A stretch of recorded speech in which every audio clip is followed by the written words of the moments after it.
Let's look at one more upward trending growth essay. This one's called My Shape. I remember when math came to life in middle school geometry. It's no exaggeration to say I fell in love with geometric shapes. They were all around me, from Legos to architecture. Shapes were a form of math I could reach out and touch, giving a new visual vocabulary to my world. I inevitably asked the question, what is my shape? Unlike a Lego, my shape has undergone countless changes in my life. Cool, so this introduction, unlike some, tees up sort of what we're going to be talking about in this essay, right?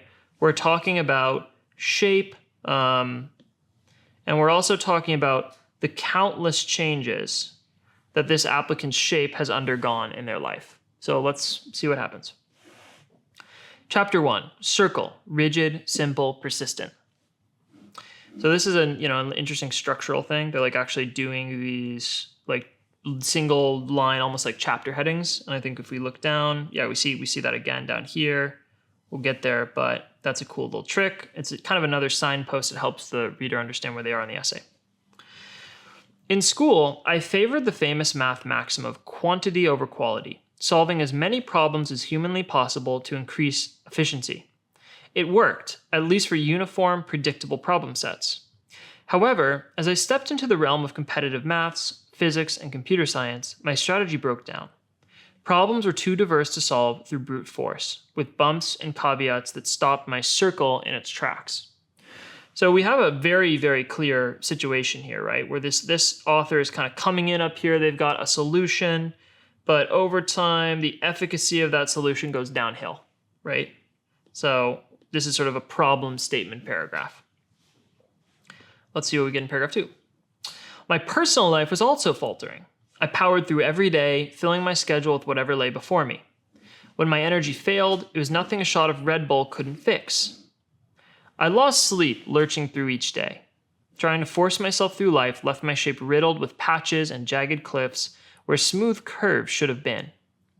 The low point came when I was too tired to even speak, distancing myself from teachers, friends, and even my parents. A once outward, extroverted kid had fallen silent.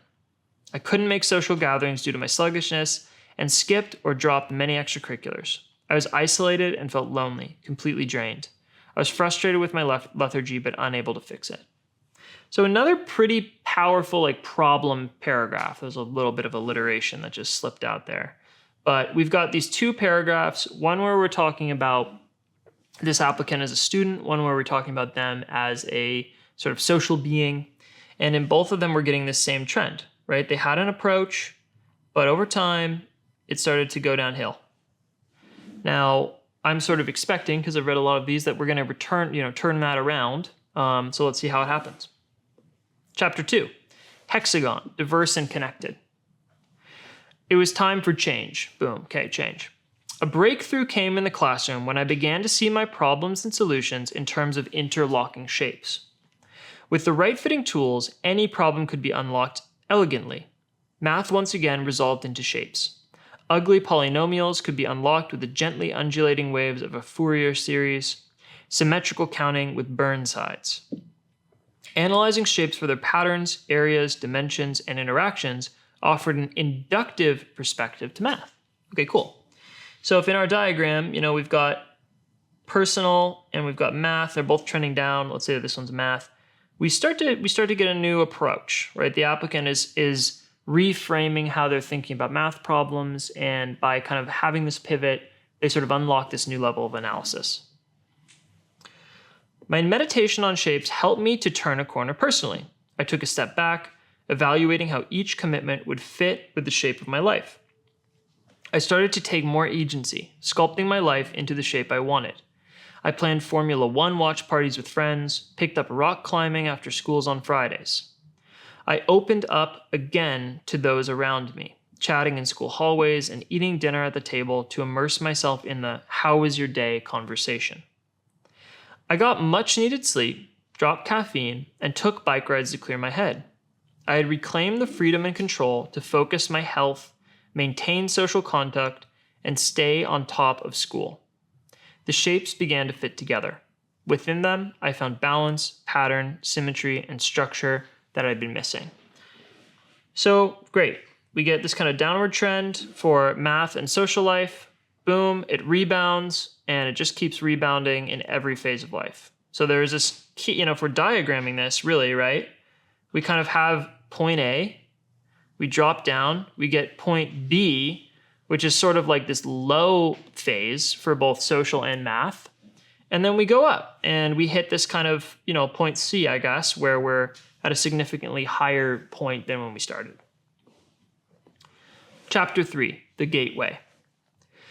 When I think about my shape, my mind drifts to a myth I read when I was young about the many faces of Janus, the god of beginnings, gates, and passages. I have multiple faces. Everyone does. But faces can change and can enclose much more.